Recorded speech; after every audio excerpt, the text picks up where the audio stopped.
Let's talk to Ryan Sabey, Deputy Police Editor at The Sun. Ryan, very good morning to you. Good morning, Mike. Very good to see you. Another interesting week in the dangerous world of international politics. I've got Keir Starmer this morning asking for people in Palestine to stop rewarding other people in Palestine for killing Israelis, and saying basically what they should do is stop this, what do you call it, pay to slay policy, where you hand out stipends to the families of martyrs killed for attacks on Israelis. You think he might have thought of that before he decided to grant, nation status to Palestine? Yeah, this is always going to be a big controversy for Sir Keir Starmer. And I thought one of the interesting things, actually, with such a prominent announcement, that he didn't actually go to the United Nations himself. Now, He gets criticised for when he goes abroad. He's not at home dealing with domestic issues.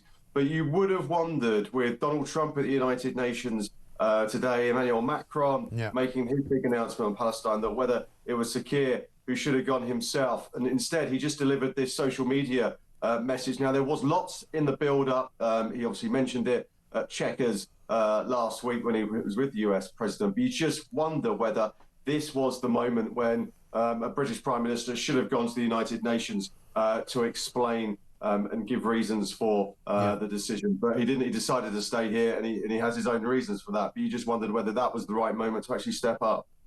A lot of people being critical as well of the fact that he announced it on the eve of Rosh Hashanah, which of course is the Jewish New Year, and he then put out a tweet yesterday wishing everybody a very joyous and happy New Year to the Jews of Britain. I think many of them took that the wrong way. Yeah, no, you look at the reaction from that sort of social media post and the video, and just the way that that he's gone about it.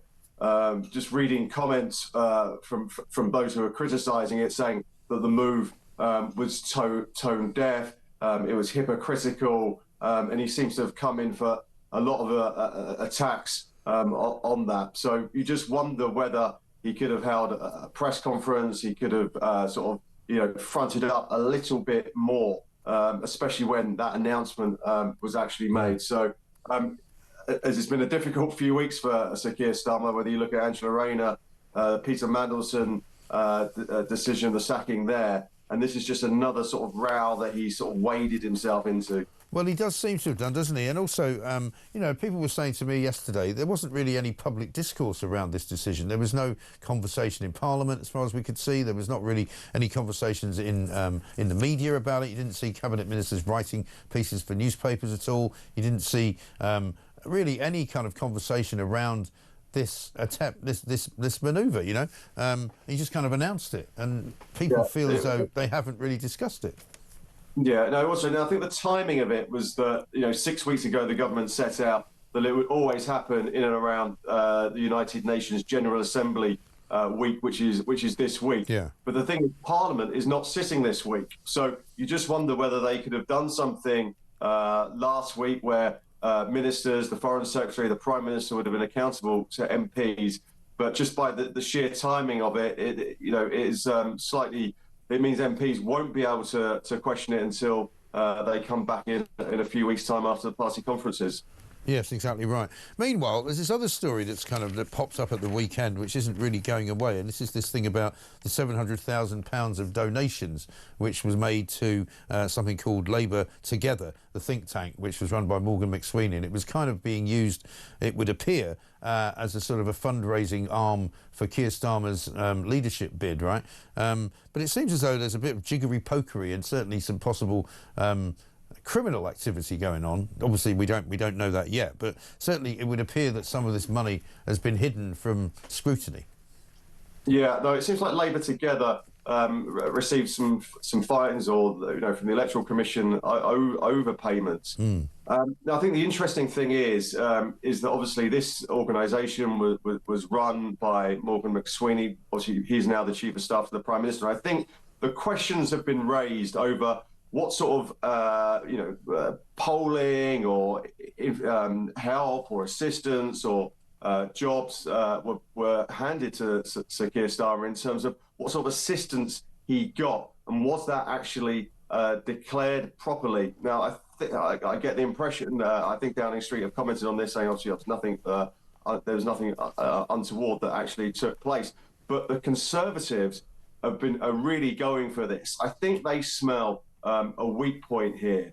And Morgan McSweeney, he's obviously been in the line of fire over recent weeks. He was very, very close to Peter Mandelson. We understand that he was pushing for him to actually get that job in Washington, but before he was sacked. But I think the Tories smell blood here, and it'd be interesting to see how this plays out in the coming days. Yeah, absolutely right. And meanwhile, you've got Rachel Reeves this morning on the front pages looking at still more reasons to try and raise money. And we'll talk about Nigel Farage in a minute, his press conference yesterday. But she's been told to launch a tax raid on pensioners. There seems to be even more of a close connection now between the Resolution Foundation, which is a think tank very much on the left side of Labour's kind of, spectrum, if you want, an awful lot of worries from people who have got pensions, worries from people who have got businesses, concerns that income tax could be going up 2p in the pound. There's a lot of things for people to be concerned about. Yeah, I think one of the key things for people to watch out for as we come to that budget at the end of November is the Treasury will not say anything on the record when it comes to tax. They will not even venture there. The thing to watch is all these sort of left-wing think tanks, all these groups that are coming up with ideas. Now, this one, the Resolution Foundation, has very, very close ties with Torsten Bell, who is now a Treasury Minister. Right. He was their chief executive for many, many years, only stepped down when he got his parliamentary seat last year. So these are the kind of ideas. Now, they may not be entertained by the Treasury, but they are coming up with these ideas, and these are the sort of ideas that Treasury ministers look at, because when you've got a financial black hole of 30, 35, 40 billion pound that needs filling, you are looking for ideas of how to fill this. And this is just one such idea where there will be a two-piece switch from national insurance to income tax. Now, obviously, the Labour government and the Treasury were very, very keen last night to point out that they are not going to break their election promises, which were they were not going to raise national insurance, VAT, or income tax. So, but let's just see where maybe this one may not fly, but let's just see what other ideas the Resolution Foundation come up with and see what Treasury ministers are listening to, because they've got a big financial black hole to fill. Sure. And we know that they're very nervous about reform. They're constantly going on about reform. They're trying to attack them at every sort of opportunity. What's been the reaction in Downing Street to Nigel Farage's press conference yesterday, in which he said he wanted to ban all foreign nationals from claiming benefits, scrapping permanent residency rights, that he says will save Britain from bankruptcy?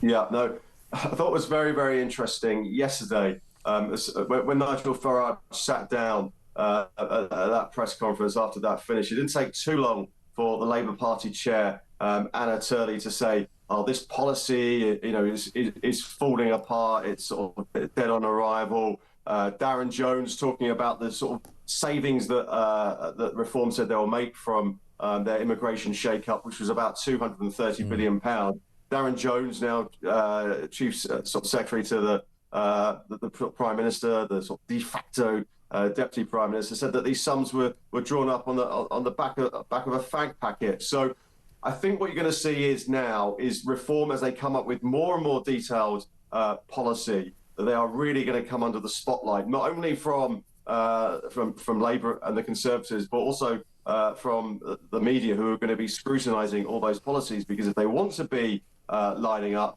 to be the next government, that their policies and their costings will have to stand up to scrutiny. So I think it's going to be a very, very interesting couple of years for Reform. And, let's see how they handle it under the spotlight. But I was at the press conference yesterday, and they were very steadfast on their policies. No benefits for overseas workers who come here, the scrapping of indefinite leave to remain, and having that rolling 5-year visa that will come in. It's headline grabbing, but let's just watch the detail. Let's have a look at that. OK. Bit of breaking news for you. Carmaker Jaguar Land Rover has just announced it's going to extend its pause in production until October the 1st, as it recovers from that cyber attack which took place some weeks ago. It brings me to ask the question whether or not any of the sort of tariff arguments that are still hanging about in the air have been sorted out yet, because I think there's still, if I'm not mistaken, a tariff on British cars going into the United States of America. Has anything changed there? No, we thought there'd be some big changes when Donald Trump came over for the state visit. We thought that, it'd been promised for a long time that those tariffs would go down to zero when it came to steel, but it hasn't. But this is causing massive problems on one level for companies like Jaguar Land Rover, and then with this cyber attack, it causes a host of problems. You just compare it to what happened to Marks and Spencers, where it took them several months to get back up and running again. So this is just one extra burden that businesses such as Jaguar Land Rover just don't need when trading conditions are particularly tough anyway. Yeah, well, exactly. I mean, they almost kiboshed their own brand, didn't they, by coming out with all that rubbish about, changing the logo and changing the way it looks and all the rest of it. And now they're just not making cars at all. I mean, it's almost like they're trying to deliberately, destroy their own company. Yeah, no, that's right. And I think one of the things for a lot of car companies who are sending all their products to America, it's just, how do they try and make money? It's been very, very difficult. Do they ship all these cars over to America? There was problems over whether or not the tariffs would be in place by the time they actually got to America or not. So I think for the last sort of 6-7 months or so, ever since we saw those Liberation Day tariffs being brought in by Donald Trump, it's been particularly difficult. And this government has come under major criticism because they said that the steel tariffs would be reduced to zero, and that has just not happened. No, and that is the problem. So the deal is still not quite the deal that everybody was sold by Keir Starmer.